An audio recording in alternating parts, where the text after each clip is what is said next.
Лавр жапырағы көптеген тамақ түрлеріне айрықша дәм мен хош иіс беретін таптырмас дәмдеуіштердің бірі. Медицина өкілдері жүргізген зерттеулер нәтижесінде бұл өсімдіктің денсаулыққа берер пайдасы мен тигізетін залалдары анықталған. Оның пайдасының ең бастысы адамның иммунитетін көтеруінде. Ол әсіресе суық тиіп ауырған кезде өте пайдалы. Лаврдың құрамындағы ағзадағы зат алмасу қызметінің дұрыс жұмыс істеуіне қажетті микроэлементтер мол. Сондай-ақ ол ағзаны қалдықтардан тазартатын қасиетке де ие.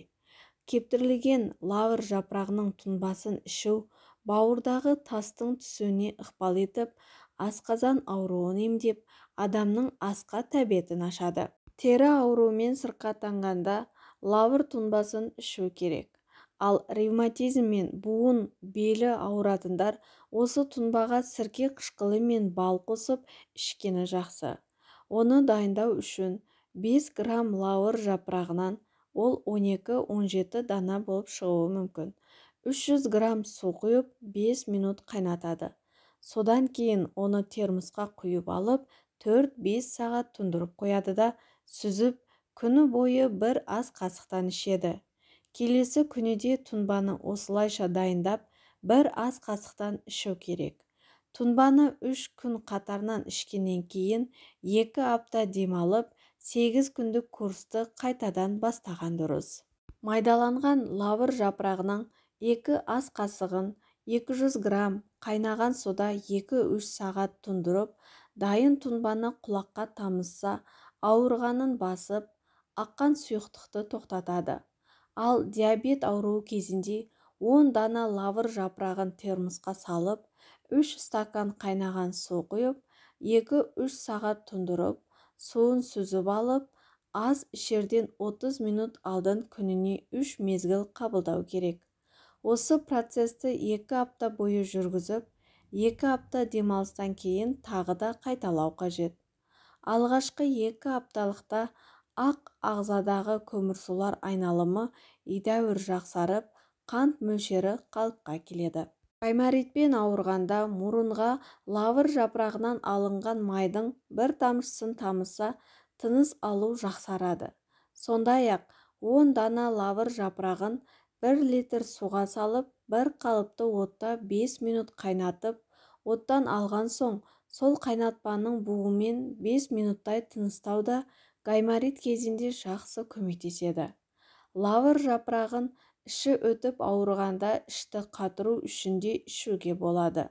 Стоматит кезінде жас лавр жапырағын шайнау қажет.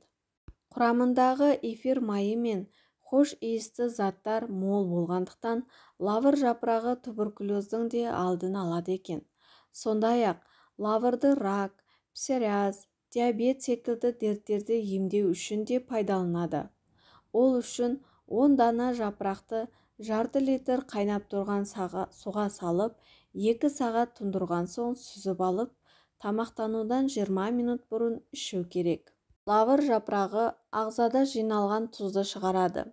Ол үшін 20-30 дана лавр жапырағын 2 стакан қайнаған су құйып, 5 минут қайнатасыз.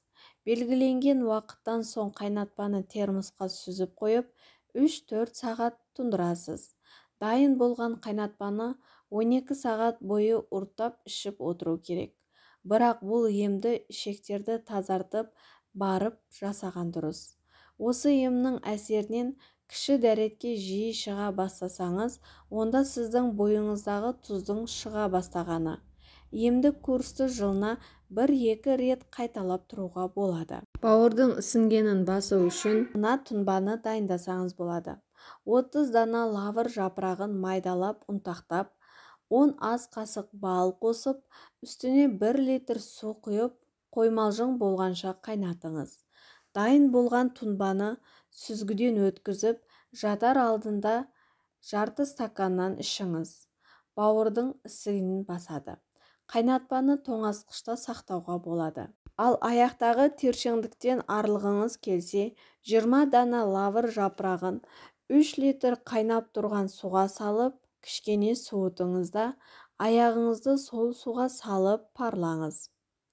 Ал аяғыңыздың сыңыры тартылып маза бермесе, онда лавр жапырағын ұнтақтап, оның 50 грамына 250 мл тазаланбаған өсімдік майын қосып, жақсылап араластырыңыз. Қоспаны қараңғы жерде 2 апта қоясыз. Белгіленген күннен соң дайын болған қоспаны ауырсынған жерге жақсаңыз, көп уақыт өтпей-ақ оң нәтижесін байқайсыз. Лавр жапырағының зияны. Ал лавр жапырағының зиянды тұстарына келер болсақ, оның ең бірінші кері әсері аллергия тудыруға бейімделген. Сондықтан да аллергиясы бар адамдар оны емделу үшін немесе тағамға қосып пайдаланғанда абай болғаны жөн. Сондай-ақ эмзолі аналар да лавр жапырағына үйір бола бермегені абзал. Ал жүктілік кезеңінде лавр жапырағын мүлде тұтынбаған дұрыс. Себебі ол жатырдың белсенділігін арттыратын қасиетке ие. Соның салдарынан жүктілік кезеңі уақытынан бұрын тоқтауы, яғни түсікке әкеп соқтыруы ықтимал. Бүйрек, бауыр мен жүрек ауруларына шалдыққанда да бұл өсімдік жапырағынан бас тартқаны жөн. Ал лавр жапырағы туралы қысқаша айтатын болсақ, ол ағаш оңтүстік Азияда, Жапонияда табиғи түрде өседі. Ал Қара теңіз маңындағы елдер оны қолдан өсіріп, бау-бақша өнімі ретінде пайдаланады. Лавр ағашының жапырағы қарағай мен шырша сияқты мәңгі жасыл. Биіктігі 25-30 метрге дейін жетеді. Гүлі мамыр, маусым айларында ашылып, жемісі қарашада піседі. Жемісі сүйекті қарақоңыр болып өседі. Жемісін күзде жинайды. Лавр жапырағынан дәрі-дәрмек жасалады. Емдік қасиеті мол. Оны халық емшілігінде де қолдануға болады. Лавр жапырағының құрамында фитонцид, бізге қажетті микроэлементтер мол. Сондай-ақ ол ағзаны қалдықтан тазартып, иммунитетті көтеруге де көмектеседі. Ал оның құрамындағы эфир майы органикалық қышқылдар қабынуға қарсы әсер етеді. Лавр жапырағы субтропикалық климатта күн сәулесінен энергия алып өседі. Сол себепті оның адам ағзасына пайдасы көп. Ал достар, бүгінгі видео ақпаратым сіздерге ұнаған болса, лайк басып, каналыма тіркеліп, қолдау көрсетулеріңізді сұраймын. Сіздермен бірге болған Жүз Жаса каналы. Келесі кездескенше сау, саламат болыңыздар.